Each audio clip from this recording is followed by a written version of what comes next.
What's up, everybody? It's the Fly Nubian Money, where we help you to master your mindset and maximize your what? Money. Hey, what's up, ladies? How y'all doing today? Happy Wednesday. It's time to get over the hump, ladies. What's going on? Y'all good? Yes. Hello. Good. So listen, we're going to talk today about a young woman's video. It went viral after she shared the harsh reality of parenting young. But I can tell you from personal experience, parenting old is not that easy either. She is 23 and she's raising 3 kids, all with the same father who only shows up when it's convenient. Better than not showing up at all. And she's left making it do what little he gives. She also revealed that the stress and depression got so heavy that she even considered ending her life, which is a tragedy in and of itself. She speaks out just to warn other young women that love alone isn't enough. In this episode, we're going to dig deep into financial, emotional, and generational impact of early motherhood. We'll talk money, choosing partners wisely, how childhood trauma shows up in relationships, and the role fathers play, whether they're present or absent. This is real talk about responsibility, about survival, and about making choices that actually honor your future. So, we have the most amazing queens on the planet with us today, the ones who absolutely are the right ones to talk about this topic. We have Dr. SEW. What's happening, Miss Sabrina? You good? Good. All Hey, right. hey. All right. And then we have Miss Black Hollywood herself. How you doing, Mama? You good? I'm Oh, all right. I'm a little under the weather after A, B, okay. and C. I turned up a little. You had me outside a little too long, Well, Conti, listen. but I'm all right. I must got the immune system of steel because I'm good. Uh, and then we got the B. Coach. Hey, the B. Coach. What to say? What is up, Dr. Felice? We missed you. We didn't see you. All of us were A, B, and C. I'm so sad that we didn't see you there. How you doing, Mama? I'm good. I plan on showing up at the Power Network experience though. Okay, good. Then we'll see you there. So listen, let me first ask you a question. Anybody here ever been a single mother? Yeah? How'd that happen? Not really by it just it's so weird.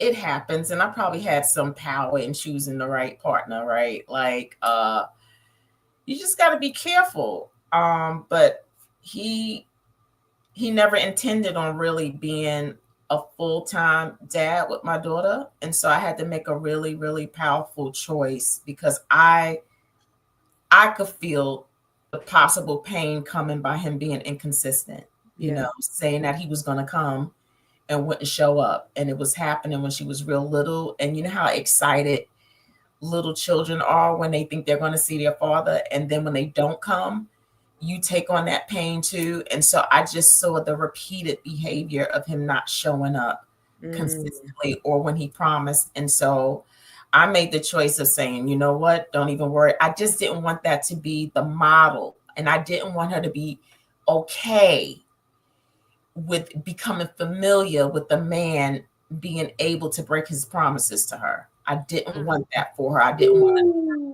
do that. That's big. So I made the choice of saying, you know what, don't even worry about it. And he didn't? He did it, like, and which is really powerful too, because no matter what I said, I know had that been me on the other end, you couldn't stop me from showing up for my child. I would have been like, no, you can't do that, and I wouldn't have complied. But he was very much in compliance, and it was hurtful. But in the long run, I'm just telling you this right now, y'all. In the long run, it was better for my daughter that she didn't have that modeling of inconsistency. And so yeah, that was a choice I made. It was a hard choice. I'm not saying that it was easy. It was difficult. This is a on-time conversation. What about you, Tiara or Dr. Sabrina? Either of you? I'm a single woman, but I'm not a single mother, thankfully. I am not with the father of my daughter, but we co-parent really well. He does not miss the opening of an envelope. When I'm off working 5, 6, 10 days, he'd be like, well, bring my kid. Like, if nothing else, I'm picking her up. He's the one that's like, she doesn't have lunch. All right, well, I'm about to run to Chick-fil-A. Like, he is, the overprotector. So I'm so grateful for him. Although we didn't work out as a couple, he is amazing to our daughter. Yeah, that's beautiful. Yeah. I'll say I was married, y'all. I was married so I was with my ex for 23 years, together 30 years. So when we were married, he was present. He's no longer present. So actually, I just got off the phone with two of my children who just got a phone with their dad. And when I tell you, he does absolutely nothing, nothing at all. And it's sad but here's the thing: when you talk about, I had to make a decision. So this is why I said this conversation is right on time, because the way my parents parent and my parents are always like, you don't disrespect your other parent. My mom always big up in my dad always big up in my mom. Ain't no disrespect. And then they are always encouraging my children, spend time with your dad, go see your dad, even though my kids are like, right. So I modeled that. So I do the same thing. You don't want to. But now I'm at the point where I'm like, if this man is not adding value in your life, if he is causing you pain and he is, and these low vibrational negativity, and you say, every time I talk to him, he makes me feel bad. Yeah. Every time I talk to him, it's always negativity. He doesn't pour anything positive because he thinks they just want money, which he doesn't give. But parenting is more than money. It is money. Yeah. Because these Negroes is expensive and I got to basically pay for them by myself. But it's not just that, it's being there. Like, he has no idea what's going on with my children. And he's like, you got this conversation he just had an hour ago. Y'all grown. Okay. I have two in college. So just because they're over 18 doesn't mean that they don't need the help from their parent. And then I have one that's under 18. Like, can you buy the Negro a pair of drawers? Something? You know what I'm saying? So so I had to say, today, I'm no longer going to force you or encourage you, because I don't force them, encourage you to have a relationship with this man, because if it doesn't bring value in your life, listen, I'm not going to, subject you to all of this mental anguish that you're going through just because I think it's the right thing to do.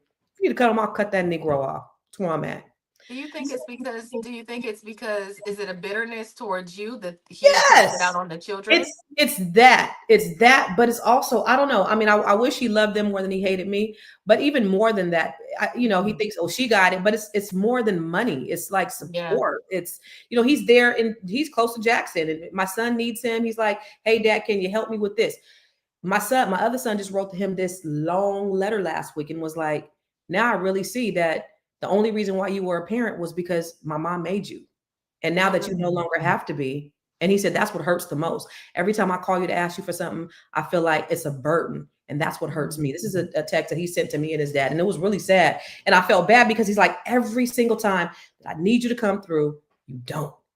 Mm-hmm. And so, it's sad, but I'm like, and what's crazy is my daughter met a young man at ABC, and his father was actually pouring into her, and she was like, wow, this is what it's like to have a man. I felt bad because I'm like, damn, I chose this dude, even though it was before my prefrontal cortex was developed. I still chose that for my children, and that's what makes me sad. But anyway, I vent because this is just fresh. It just happened like within the last hour. Let's go ahead and go to the video because I want to see what this young lady is talking about. I tell you young girls what nobody's going to tell you. You got fucking 3 kids at 24 years old. You're getting ready to struggle. You're getting ready to cry. You're getting ready to be depressed. You're getting ready to want to... Hey, it's me. I'm her. I'm the girl that she's talking about in the video. I'm not specifically, I don't know her. She doesn't know me. So she's not talking about me, but I can relate. I'm 23 and I have 3 kids and I'm fucking struggling. This shit is not peaches and rainbows. This shit is hard. I would not wish this life on my worst enemy. The life that you pictured and had and wanted and was promised, you're not going to get it, babe. Let it the fuck go. Some people do get lucky and they have men that stick around or have this big village. A lot of us aren't lucky like that. Like I said, I have friends that could drop their baby off to anybody. Guess what? They got 1 baby or 2 babies. I have 3 kids. Don't nobody want to watch 3 kids, 3 little babies that still need their diaper change. Nobody want to do it. Sorry. Everybody that was when you was pregnant, oh, I'm going to get the baby, I'm going to do this for the baby. What are people at? Them people don't give no fuck. Like she said, there's going to be times when you off yourself. Y'all look at this. Literally. I stayed in the hospital for a whole fucking week because I had an overdose. I overdosed because I literally did not want to be here no more. I didn't have a post for 11 something, almost 12 minutes, because I didn't want to be here. I felt like this is it's not worth being here, because guess what? Yes, I cry myself to sleep most nights. Most nights I am fucking stressed. My hair's falling out. Y'all have videos. I'm insert them if y'all want to see them. But I should not be 23, literally brushing my hair to the point my shit falling. I gotta keep cutting my hair. This is not the life I wish on my worst enemy. And yes, this shit get ugly. And yes, I post, and yes, all that. But behind closed doors, this shit is ugly as hell. I would not wish this shit on nobody at all. Like she said, don't have no fucking kids. Love is not enough. These niggas don't give no fuck. They don't care. And I have one baby daddy. I don't have multiple baby. I have one baby daddy. That nigga don't give a fuck. That nigga be around when it's beneficial. That nigga be around when the shit going, when he feel like when he need me. That's what really is. Fuck, as long as a motherfucker accepting the bare minimum, we cool. And it feel like for me, on the flip end of that, I be accepting the bare minimum and the little pieces of shit, because I just be wanting help. Because guess what? I don't got no big village of people that's gonna come and stuff for me and my kids. Fuck, so I'm accepting the littlest fucking piece of shit. Fuck, over nothing, just for some fucking help. Because guess what? When I ain't accepting that, the nigga gone, disappear. Where the fuck he at now? Fuck, on with the next bitch and her kid. It's really mind blowing to me. And only thing I gotta say is y'all listen to her. This shit is really fucking hard. Nobody cares. The same nigga that you land on your back for don't even give a fuck if you eating at night. Fuck. Same nigga that you doing all this for can't even help you fucking your kids move. Like, y'all, some people do get lucky. Some people, like I said, some people get lucky, and some people do have this fantasy life, and some people get lucky and blessed with good men. But y'all, it's not worth it. Look at me. I look a fucking. So, Dr. Felice, is this about the children, or is this about the man? I think this is about the children. No. It's hard. It's a dynamic, right? Like, she's realizing that what her choices have done, and what her choices really look like in real life. You know, her choosing the man or the men that she chooses to engage with, and now she's the one stuck with all of the responsibility, and then realizing that she has no village.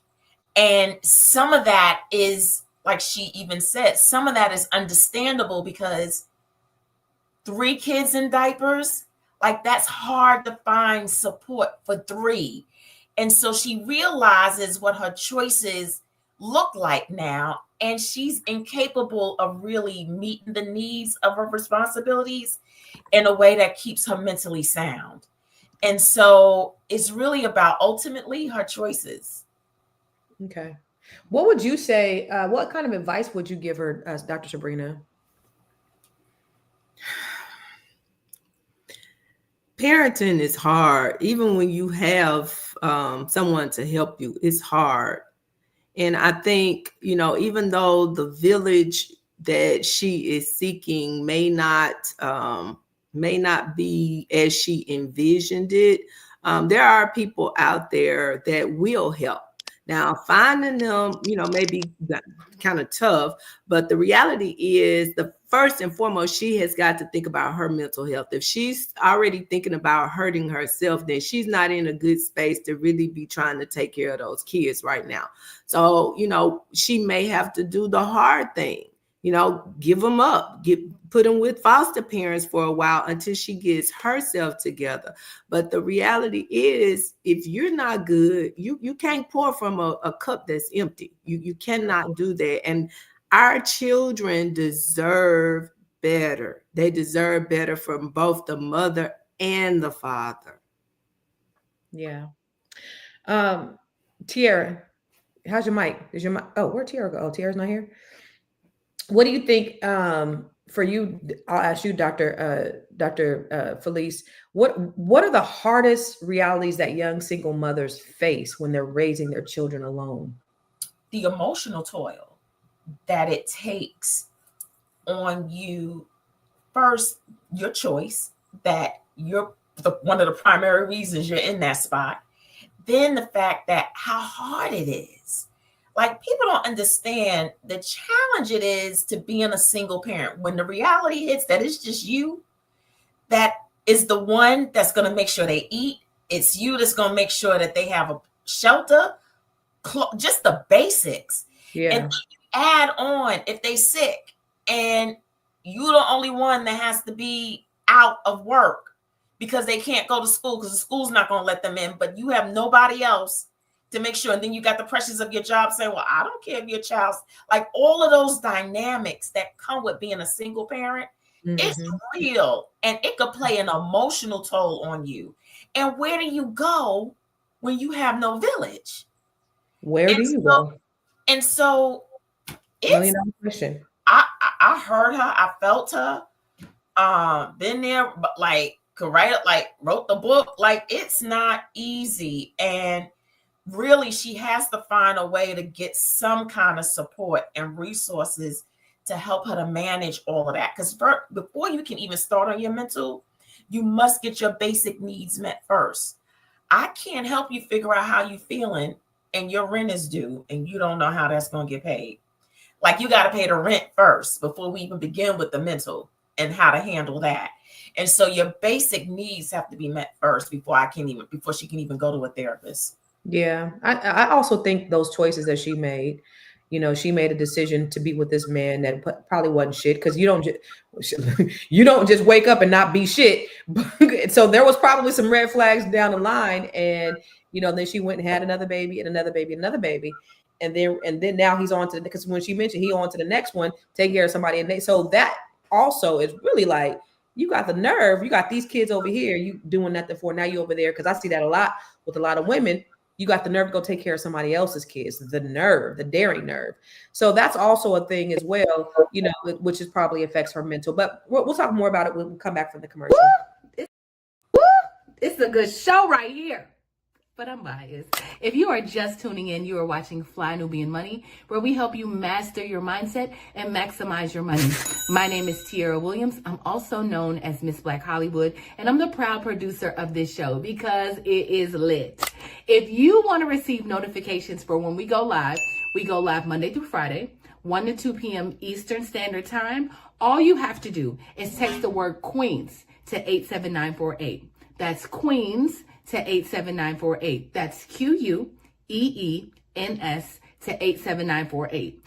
Also, if you want to grow your money and not blow your money, all you have to do is go to flynubianmoney.com. There's all kinds of resources, there's courses, there's free giveaways. There's just no reason to be broke in 2025. All you have to do is go to flynubianmoney.com. Obviously, you don't want to be entertained here. You want to know enough to grow. Wait, I need to put that on a shirt. You got to know to grow. Got to know to grow. So know and grow with flynubianmoney.com. So I'm gonna go back and ask you, welcome back, Miss Black Hollywood. How you doing today? You good? You with us? I don't know. Can you guys hear me? We can hear you. We can hear you. Okay, perfect. Okay. Hello, everybody. So Dr. Felice talked about, you know, that support that we, you know, that a lot of us, you know, before we can even get the village, our basic needs need to be met. What kind of support systems, like maybe family, community, government programs, make the biggest difference in the lives of single mothers?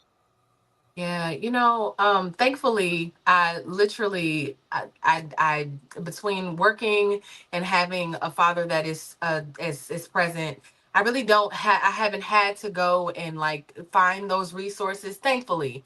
So I'm not really sure, but I do call my mom and I do call my aunt. I really just cling to my own family.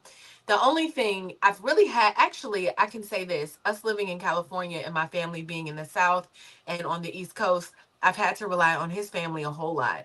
You know, his mother is here.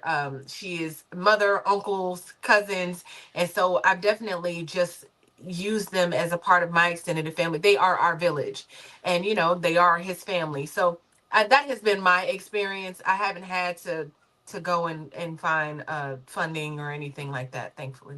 Thank God. Praise It's hard God. out here. It's hard out here for a pimp. Right. So if you just tuned in, ladies and gentlemen, we're talking about this young mom of 3 shares the struggles of being single. She said, don't have no effing kids because love is not enough. What say you in the comments? Any single mothers out there that may be struggling, or do you have any stories that you want to share about maybe your baby father is not in your child's life? Like, what is going on, and how did you get there?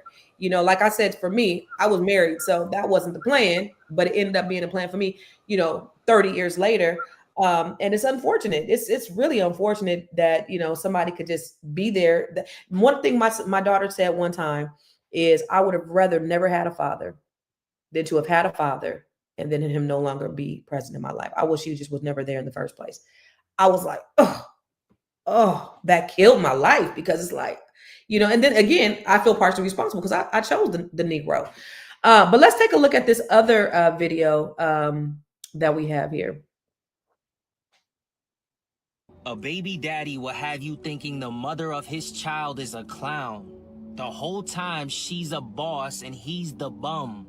Let's be real. You are the mother out here standing on business, showing up every day and taking care of your kids. And he makes every excuse for why he can't step up as a father to his children and handle his responsibilities. Meanwhile, he's telling his new girl how bad of a mother you are, and she's smiling like she just won the lottery. 2 clowns, 1 circus. So, Dr. Sabrina, why do you think that so many men think that being a parent is an option? Good question. Why do they think that? In your experience, do you have anybody in your life who thinks that parenting is an option? And why do they think that? Why do some men, I won't say so many, but why do some men think that parenting is an option? And it's not just Black men, because it's some areas. Right. There's an old saying, mama's baby, daddy's maybe. And to be honest with you, you guys know I like to be 100 with you, very transparent. I remember being a married mom with a husband, but it felt totally different for me. I didn't have the option to do a lot of things, and I even think that my husband has options to do. So, for example, a lot of times my children will come to me. They will call me for things, and I think, you have a mom and a dad. Children that nurturing certain things that we just do because we are mom. Our children tend to depend on us a lot, especially when they're younger. But then when they get, older in the formative years, I think it is important for dads to step up and to show up and to be present. Now, why they choose not to do so, that would be a good question, I guess, to pose to a man, because I don't know what goes on in a man's mind that allows him to think that parenting is an option for him. Perhaps it may be because they didn't see that was not modeled for them. It's kind of hard to do something that you've never done. If you had not had any role models, you may feel like you're going to fail at it. You're not going to do it well. So you tend to step back. I'd rather not be engaged than to fail at it and look like a failure. But the reality is, and I tell my husband this all the time, we both became parents at the same time. I didn't have any more experience than you had at it. We're just trying to figure this thing out. Yeah. And so a lot of times you'll hear people say, I can't speak to this because I don't have any grandchildren, but you'll hear people say they feel like they got a second chance when they have grandkids because all the things that they didn't know how to do, didn't quite get right the first go around, they have a chance to correct that with the grandchildren. But, to your point, some people feel like it is an option. And once you've made that decision, that's where the option came in, Constance, to be honest. You have the option when you're making the decision. Once the deed is done, there are no options. There are no options. Somebody said because men are natural providers and protectors, men are not natural providers and protectors. We're lied to. And I remember I would see like people that I knew women who weren't taking care of their kids. And for me, that is one of the most lowest women that you could, like a woman who doesn't take care of her kids. Cause I would see that up close and personal. I know a couple of women who didn't. And I used to just think, how can a woman not take care of their kids? Not knowing, a couple of years later, I would have their dad not doing the same thing. But I just think it's one of the lowest things that a person can do is say that, I opt not to, even though I created this child, or having the delusion to think that what you're doing is enough when you're not doing anything. But I want to pose the same question to you, Dr. Felice, that I posed to uh, uh, Miss Black Hollywood. What was that question I said to you? What was the I don't know. question? What are, About assistance. yeah, no. Actually, the one I said um to Sabrina, what's the hardest realities that young single mothers face when raising children alone? So first, I want to go back to what you said too about it's hard to see women who don't take care of their children. Sometimes the best thing that some people can do is just be the vessel. The vessel to get the child here is enough for Anna, right? Because what people don't take into consideration, that every time you lie down, man and female, you have the ability to procreate. And so when you lay down with not understanding that responsibility and the possible outcomes, that alone is a sign of immaturity, right? And carelessness. And so with that carelessness doesn't mean necessarily that those people are meant or want to be parents.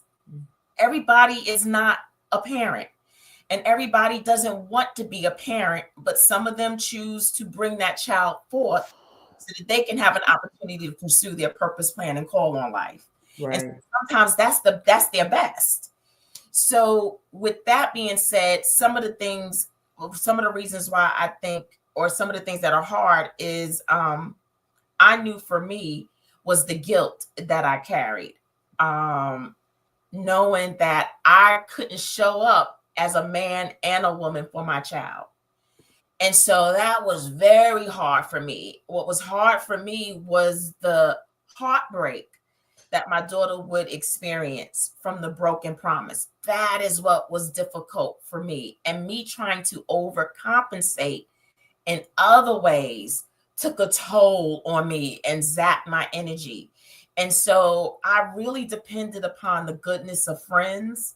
I depended upon the goodness of my church family. Like my church family really, my pastor and parishioners really helped me fill in those gaps. Like they had things for my daughter to be a part of where people would love on her and lift her up and shower her with certain things that I couldn't give her.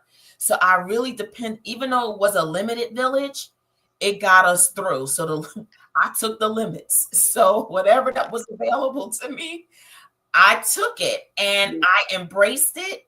And I communicated with my daughter at all times when we would go through those challenges. Because there was certain, I had little respites where sometimes she was good and my love was enough. And then when it wasn't, I had to communicate with her and I had to turn to my village for support about, okay, what do I do at this juncture?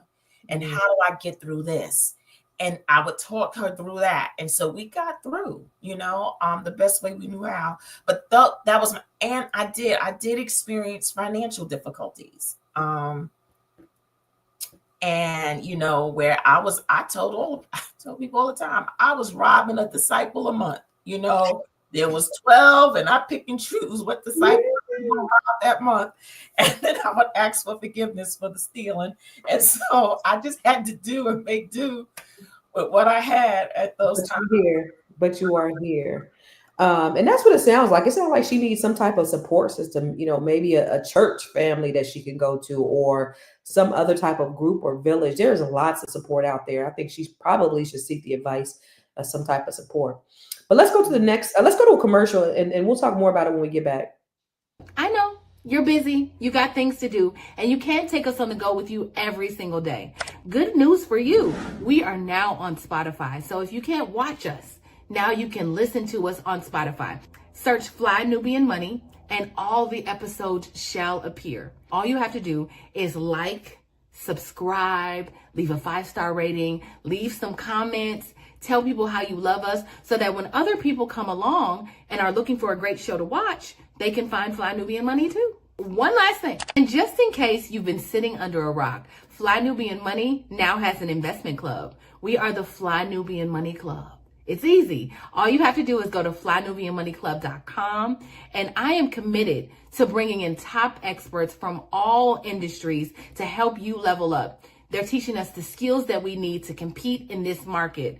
We often say that nobody is coming to save us, not the government, but guess what? We're coming to save us. I'm coming to save you with the Fly Nubian Money Club. So listen, all you have to do again is go to flynubianmoneyclub.com. We have a 30-day free trial set up just for you, just for those people that are struggling. Even if you ain't struggling, you ain't got to struggle. I'm coming. Okay, let me stop playing. I'll see you soon. So if you just tuned in, we are talking about how this young single mom, she's sharing how she struggles to take care of 3 children. And she said, listen, don't have no effing kids because love is not enough. So I want to ask you all, I think we all know the answer to this.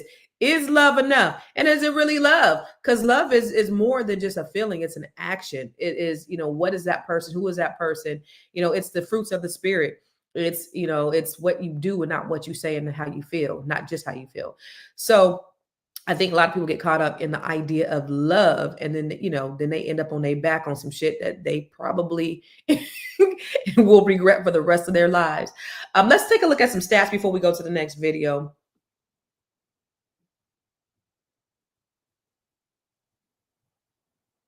So young mothers aged 20 to 24 are more likely to live in poverty than older mothers. Did you guys know that?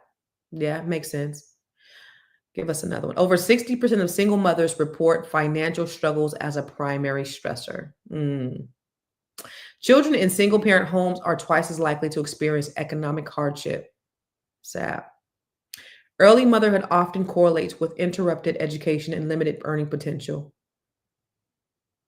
Social media often presents a highlight reel of motherhood masking financial and emotional challenges. You know what? Have you? I saw somewhere. Maybe I read it in a statistic, Felice and Dr. Sabrina. Maybe you could speak to this, and also you, Ms. Black Hollywood. But they said children in single parent households, children that are raised by men turn out to be, more successful, more well rounded. Is that a true statement? What would you say, Dr. Sabrina? Have you heard that? I haven't heard that, but I don't find that hard to believe when we look at maybe even pay disparities. I could see that among men, between men and women, I could see that may be possible. And I'm listening to the conversation again. The thing that I really want a lot of our listeners to take away from is something that Dr. Felice said earlier about a single mother that has the struggle of taking care of the kids, but also meeting the right here, right now needs. One of the things we're dealing with right here in Jackson, Mississippi today is just an epidemic of women who are homeless, essentially. They live in extended stay hotels here locally because they have nowhere else to go. They have nothing else. About 2 months ago, we literally had a woman that gave birth on the streets, downtown Jackson, Mississippi. That's how bad this stuff is getting out here. And so to engage in this conversation, this would be something that young women across America, young Black women across America are able to hear and really, really understand that this thing is real. And that when we make certain decisions, the pathway forward is already laid out. We don't have to guess how it's going to turn out. It's already laid out. And so you don't have to make the same quote unquote mistake that other people are making. You're making a choice at this point. But I don't wish it on anybody because it is hard. And again, I keep echoing, it's hard when there are 2 of us trying to do this. So I can only imagine, and my heart goes out to those that are trying to do it by themselves, these young mothers. Yo, listen, Anonymous said Jackson, Mississippi is a poor state in the union, which is true. And Jackson, Mississippi is not a real place. My son just called me an hour ago. He's like, Mom, I got into an accident at the car wash. Somebody bumped into him. He got a little bitty dent. This lady who bumped into him at the car wash, she said, we can get $10,000. They took her ass out of the stretcher. Her ass called the ambulance. He got a bump like this. She called the ambulance. This is a few minutes ago. They took her ass out on the stretcher. I said, boy, I was on the phone with him. Boy, you better not get your ass on. She said we can get paid. My boy, you better not get your ass in that ambulance. Anyway, so for you, Tierra, do you find or have you seen that men who are like single parent households where there's a man involved that the children come out to be more well-rounded? Just watching my daughter with her father, right? Like her dad is the disciplinarian. He is a lot of the time the one that's, the leader, right? I allow him to kind of lead us. In the beginning, before we had our baby, or when I found out I was pregnant, we sat down and we really talked about it. And he was like, listen, I want my daughter. Or we didn't know it was a daughter. He was like, I want my baby. I don't know what it is, but I'm gonna make you this promise that whatever happens, I'm gonna take care of them. And I know that's a risk, but once I never felt unsure about that. He could have flipped it, but he never did. And so anyway, just having him there to kind of the way he kind of talks to her and kind of leads her, and really allowing him to lead us, even though he is not my partner. We got a unit. There's no way around it. Until she graduated, we got a unit of some sort. So I kind of let it be what it is. But I noticed that my daughter is much more confident. She's much more, we'll be somewhere. She'll be like, my dad says, I noticed that, we could be somewhere. She'd be like, actually, my dad taught me that. I'd be like, Okay. I told you that too, girl. And it's okay, right? It's okay. It's okay. I would rather her say that than not. And he always shows up for her and all of that. So I guess my point is, I see me growing up without a father, but having uncles and having an experience with male role models, but just watching how she has been nurtured, and she thrives. She thrives with both. So I can just say that I think that is true. I can say, I have a still to this day, a present father. And what I understand is parenting don't stop when you turn 18, 20, 25, 30. My dad called me, y'all know, if I be cussing on here, my dad be like, Nisha, you was doing good until you start doing all that cussing. Stop all that cuss. I get in trouble. I was talking about somebody the other day with my siblings on a little group thread. My daddy called me, stop all that talk about people. Just because you grown, it don't mean that you stop being a parent. And I could say my dad was always the one sitting on the front row at every honors award ceremony that I had. Every time I played the cello, every banquet that I had, anything that I was involved in, my father was there. And I definitely attribute that to my success today because I had a present father, and it's so necessary. And it's unfortunate because my kids don't get to experience what I experienced in having a great father. Now my mom is cool too. She wasn't as present as my dad, but my dad picked up the slack, and that was definitely the differentiator for me, I think, in my life, was having a great father. Can I speak to that too? Of course. I think there's something about a father's love when he's decided to be present. Mm-hmm. That is powerful and so necessary. And if our men just understood their power, and it's that love power, when Black men decide to love, how it shapes and changes their children, their families as a whole. We need our men, and we need them to decide to show up in the power of their love and what it can do and how it's transformative. So I do believe that when you have a man who has decided to show up in love for their children, there is a difference. Yeah. And it's okay. It doesn't mean that it's better. It's just different. And it shows up a different way in their children.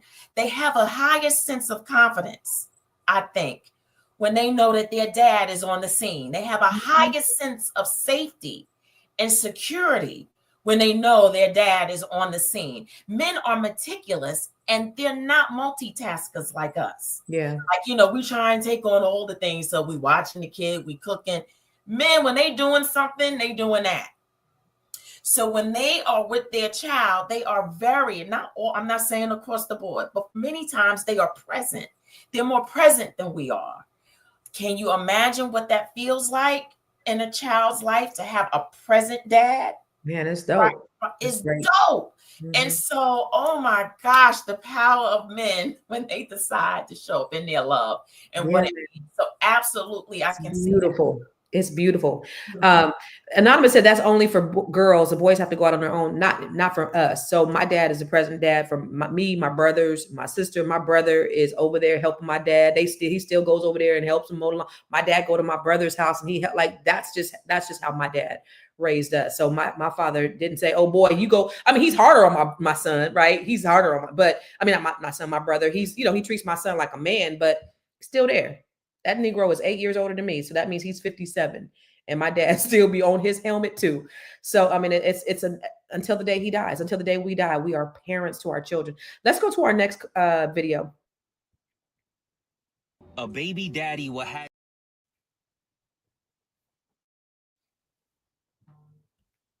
It literally grinds my gears when y'all tell single mothers to take accountability.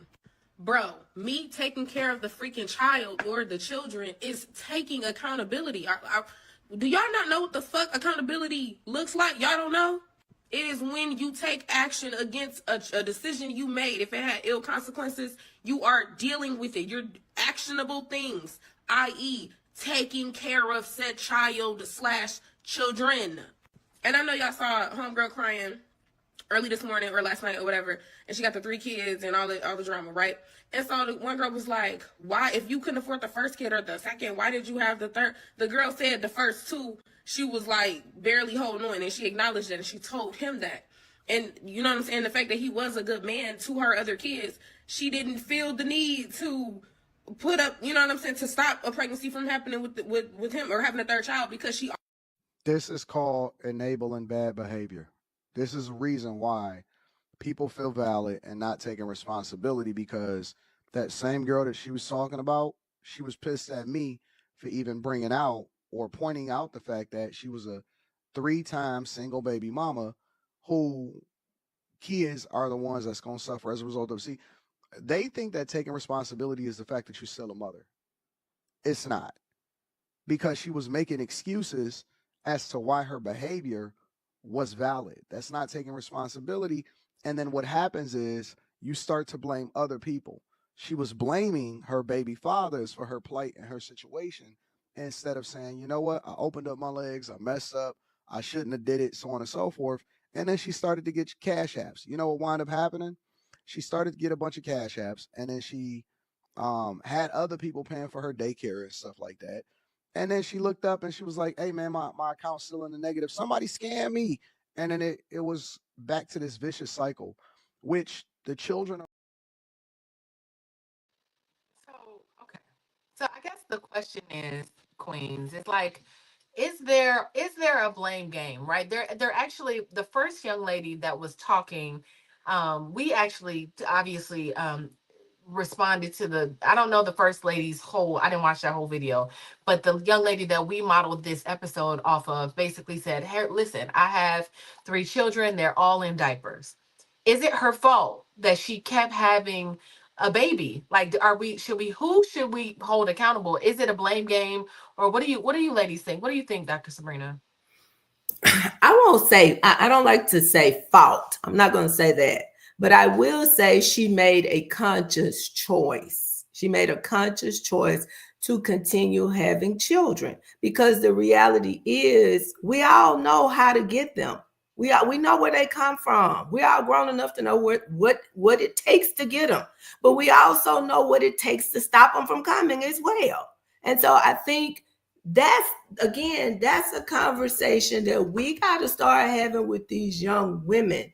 It's one thing when you have one, but when you continue having children, I remember that young lady also saying it may be easy to get somebody to keep one, but when you have 2, 3, 4 people, not just opening up the door to say, bring all those little kids over here. You know, it's expensive for everybody out here. So I do think that you have to make some conscious choices. Once you have that one, give yourself the chance. Basically, the old folks used to say, give yourself a chance to heal. You got 3 kids and they all still in diapers. That means you didn't even give yourself time to heal up. So no. I think she's doing that. But yes, I think she made a choice. in continuing to have children, because at the end of the day, she's the one that's stuck with all those kids, not him. My take on it. Dr. Felice, okay. So, what do you wish somebody would have told you when you were young and having you had a young daughter, you were a young mother having a daughter? What do you wish somebody would have sat down and said to you before? Like, what are something that we can tell these young girls? How, like, what conversations should I be having with my daughter now? Well, we have a lot of conversations, but what would you say to the young girls and your So, young self? so I'm going to be very transparent. I grew up in a very, faith-filled home. I knew, or we believe, you don't have sex until marriage. Like Mhm. that's how I was raised. And I made a conscious decision to engage in it. But I also, now I got pregnant using protection. Okay. Oh, Yes. And so I'm an example of protection is not 100. Okay. And so I tried to do the mature thing. What I would say is that we start teaching these girls self-love right out the gate. And what does it mean about self-love? Self-love also looks like advocating for self, respecting your temple, knowing that sex is a very mature and responsible act and decision, and what those possible outcomes can look like. And so, what does that mean? You hold somebody accountable by saying, hey, you've got to have protection, or you've got to have boundaries and guidelines by which you are going to engage in a very mature and responsible act. And then also know that if anything goes awry with your responsibility, how are you going to choose to show up for that? And what are your other choices? And so if you know all of that, then you are of no excuse. And that's why I was of no excuse. I knew what my responsibility was. Even with that, I knew that I was going to parent my child, come high or low, whatever. And I was going to do it at the best of my ability, regardless if the other person agreed to do that with me. And so I would have those talks. And I really believe in educating our daughters how to advocate and command what you will and will not permit to go on with your body. yeah. Because at the end of the day, you're the one that has to make that choice, whether to abort or to keep. You are left with the burden. So because that burden lies with you, you have a higher responsibility about how you advocate those boundaries around your body. Yeah, I love that. One thing that made me sad about this video is how she said basically that her life was over. The way it sounded, like she was trying to end her life, she was trying to overdose. She's like, "Man, listen, the vision I had for my life, I gotta hang it up." That's what she said. It's over, right, Dr. Sabrina? What do you think about that? I would say that it's not over. It's gonna be harder. I think I heard you say that, Dr. Felice, before. Like there was, going, because at some point those kids grow older and they are a seed, and they are a blessing, they are fruit. Depending on the way you look at them, they could really, you could have the next president as your baby. And right now it feels like, oh my God, they're in diapers, I got to take care of them. But what are you pouring into them? So I would if this were your daughter, Dr. Sabrina, she felt like her life was over, what would you tell her?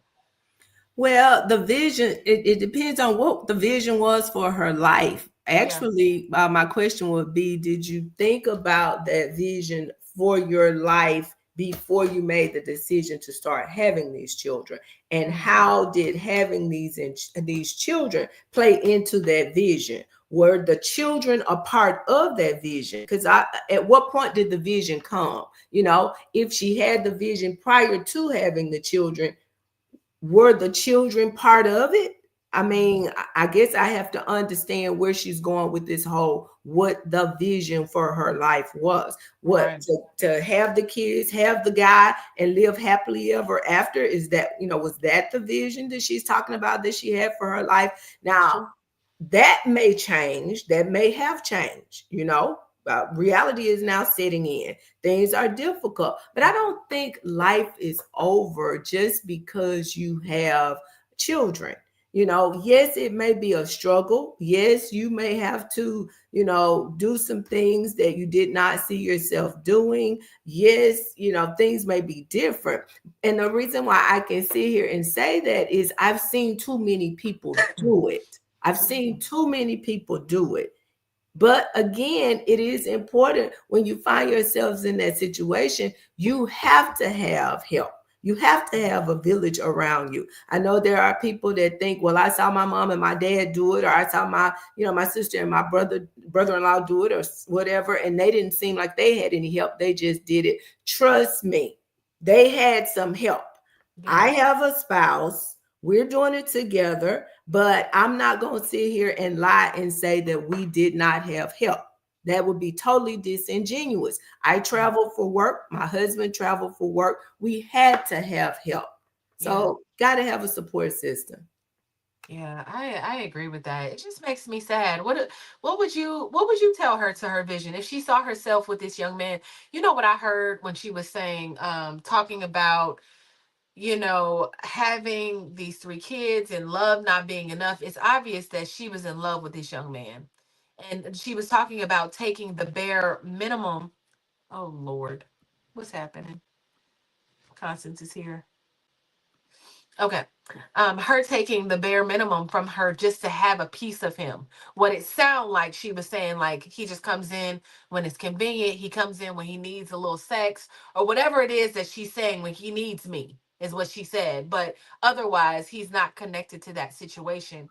How can we encourage our girls to have that higher self-esteem that you were talking about? What things do we need to put in them early so they don't sit in a situation where they feel like I'm gonna have these kids, it's gonna make him stay with me, whatever the dream was. Like you said, Dr. Sabrina, I'm assuming she loved this person and she wanted him to stay. So Tiara, let me just make up, because I saw some comments in the chat, and I do want to address this. It would be great. I'm not saying that she needs a village in lieu of having a husband. Please don't misinterpret what I'm saying.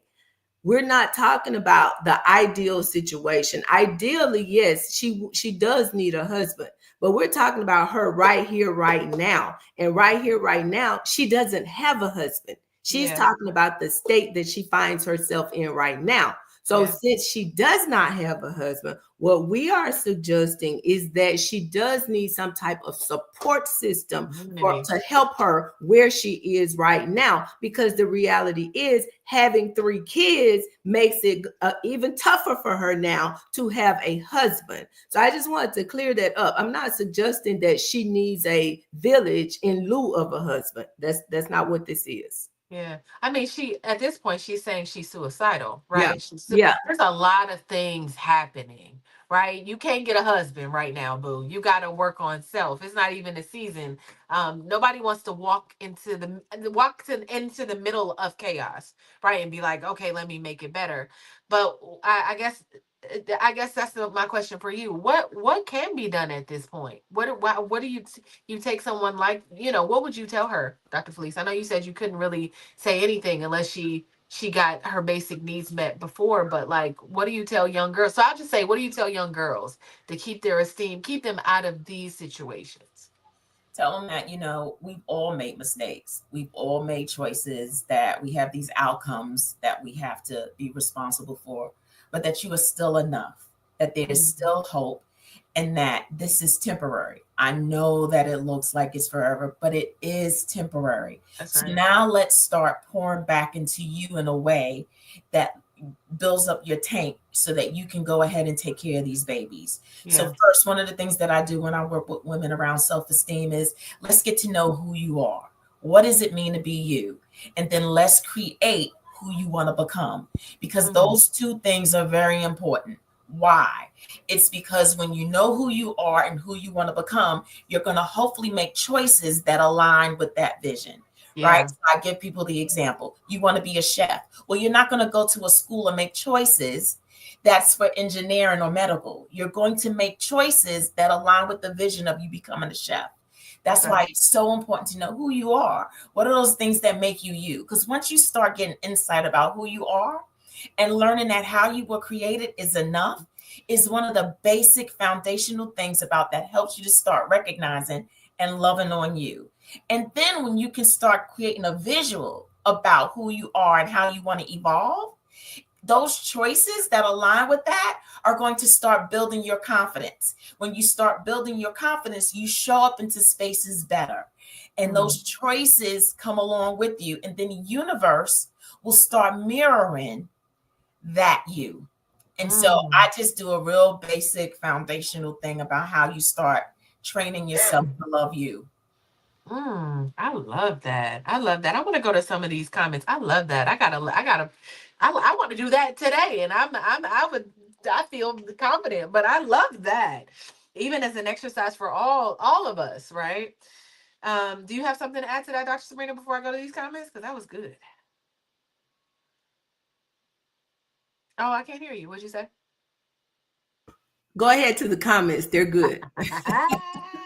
All right. Black Lexicon says a lot of women in her position make future choices because of self-fulfilling trauma choices vocalized and projected by their own parents. What do you say about that, Dr. Sabrina? Is this a product of your environment kind of situation? Sometimes it is. So think about the other side of that. The young girl that grows up in a household where there is no man. Maybe the first guy that she comes in contact with that shows her attention, she feels, hey, somebody's showing me some attention. So it's kind of easy for her to find herself in a situation where she's vulnerable, and before she knows it, she has one child, and then a second child, and then a third child, and then she's on social media saying, hey, I got 3 kids, and don't get married. Don't have kids because nobody helped you. I don't know. It's possible. Yeah, yeah. Um, uh, Miat says, make life easy on yourself. Utilize the power of discernment and common sense. He lets you know you are not his wife material by not asking you for your hand and not following through at the courthouse. I'd have to say, like, after the first baby, if there were some red flags, if there were some things around, or he didn't just have 3 children and then say, I'm not taking care of these kids. He was in and out. You was already in and out. So something makes me feel like maybe she thought that if I keep having children, keep doing, trying to do life and build this thing with this person, then maybe they'll say, what would you say to that, when a man is not showing you, Dr. Felice, that he wants to be with you? He hasn't. You've had his first baby, and then you had his second baby, and we don't know if any of these kids are twins. I'm hoping they twins, because I don't know how you can have 3 kids and they all be that young. But at one point, what point do you tell her to stop and kind of evaluate? Like, is it before she starts to have babies at all? We not married, or is it after the first baby, or what would you say? I always say start at the foundation before, right? We want to be proactive, not reactive. We want to be preventative, right? And so my goal is to start teaching these girls younger than that, and to believe people when they tell you something in the beginning. Believe them, because they mean. Men are not like us. Yeah. Women talk and don't mean half the stuff they say. Men mean exactly what they say. Okay, they are black and white. And so you believe men when they tell you something, and when they show you who you are, believe them. But we also cannot dismiss the power of trauma. Because trauma, a lot of times, untreated, unhealed trauma, has the power of repeating patterns, very toxic, unhealthy patterns. And so if somebody doesn't come in and help interrupt and pivot and help heal some of those past traumas, people with severe trauma repeat patterns, and they don't know how to get off that Ferris wheel. And so I'm not making excuses. I'm just saying that a lot of things that we see is from people not getting help, or somebody interrupting a pattern and shifting it for them so that they can now learn how to do new patterns. Yeah. Y'all, this has been such a good conversation. Our time is already up, but I literally could talk about this for the rest of the day, right? We could sit here for hours and talk about this because I just think it's so interesting with me having a young daughter that we're always pouring into her. You know, our conversations are different. My daughter at this point is like, I'm going to Howard. You know, we just started high school last week, right? And already her mind in 8th grade was on going to Howard. You know, her dad has her on campus on the yard. She's like, yeah, I gotta go here. You know, whatever, you know. And so and then she's like, I want to study abroad, I want to go to Japan. I mean, these are all things that I think it's a blessing that well, unfortunately, a lot of our young girls don't, I don't know how their mothers are talking to them, letting them know what's possible, because most of the time I'm like, yeah, boys, boys, boys, but there's a whole world out here that I want you to see before you sit down and decide it's over and I'm gonna settle here and make a family, because it's a choice. It's going to change your life. So I'd rather you see the world and see what life has to offer. Work on this television, do Broadway, do all the things that you want to do. And us telling her every day that you can do them. It's you are talented. It's easy for you. This is easy. Use all these gifts, girl, before you do that. So my prayer is that every young girl feels like at a young age that she can do and she can be anything. I mourn the loss of that young lady's future, whatever she thought it was gonna be, whatever she thought her life was gonna be at 23 and is not. I pray that she finds her way back to that. Maybe it won't be that same version of life, but she's able to still experience life, the beauties of life and not just hardship all the time. You know, like I hope that for all of us that we get to, experience joy in life and not just experience, these hard things and being in poverty and not having anything and, like that being the story. And so, with that being said, my name is Tiara Williams. I'm also known as Miss Black Hollywood. I'm going to start these final thoughts because this has been a meaty conversation. I'll start with you, Dr. Sabrina. What say you? I think there are definitely some conversations we need to have with our young Black girls, but there are also some conversations that those of us who are mothers and fathers of sons need to have as well. It is not right. I'm not going to say fair, but it's not right that our women should continue to have to bear these responsibilities alone. It takes two to create a baby. Two. So a lot of these parents, there are some conversations you need to have with your son. If he can lay down with a girl and procreate, then he should also be required to step up and take responsibility. It works both ways. It shouldn't just be on the girls. And that's a conversation in and of itself. I have sons. I don't have daughters. So I want to have conversations with the young men. That's where we need to go with that, because the reality is a woman can only carry one pregnancy. I didn't say one child, one pregnancy at a time. A man can have 50 women pregnant all over town at one time. So it's just some conversations we're going to have to start having across the board. That being said, I am Dr. Sabrina Edmond Williams, educator, author, and investor, opening minds and closing contracts. I am so noted. I am so excited and so delighted to be here with these other queens on the Fly Nubian Money podcast. If I can help you in any way with your life and legacy plan, please give me a call or look me up on social media at I Am So Noted. That's IAMSEWNOTED. Yeah, I've been working on my version of that. My name is Miss Black Hollywood. I am a storyteller and a dream teller. Listen, I'm working on it. I'm working on it. I love that so much. What do you say, Felice? What are your final thoughts? So my final thoughts is I'm gonna go back to something Constance said. We gotta know what real love is, right? Sex does not correlate love. And what do I mean? I mean love in a holistic sense. Love of responsibility for another human being, that just to lay down with them selfishly, not considering what the outcomes can be, not just for you and yourself, but the babies that can come afterwards. Let's do love accurately. And so when we do love accurately and we don't think just about ourselves and our immediate needs and fleshy gratification, but when we really love people and what it means for them and our choices, we're going to start to do things differently. And I hope that as a whole, that we spread that, because love is the answer and covers a multitude of sins, right? So I am Felice Hightower Britt, your B.Big.Coach. Oh, yeah. And you can find me on www.thebebigcoach.com. Please reach out to me. I would love to help you figure out who you are, who you want to become, and how you can align your choices properly. Please, I'd love to hear from you.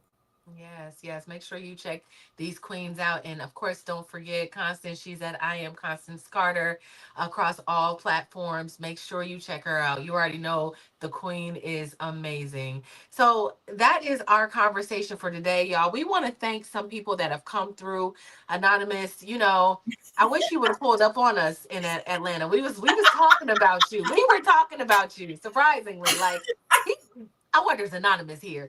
So you know, so next time we're in Atlanta, you got to pull on up on us. But we appreciate you, Double A, Black Lexicon, Kira Clark, um, Deborah Wynn. I mean, C White, y'all come through every single day. Tamisha, Larry Box Jr. We appreciate you. We appreciate y'all. There would be no show without you all. We are so blessed to share this time with you every single day.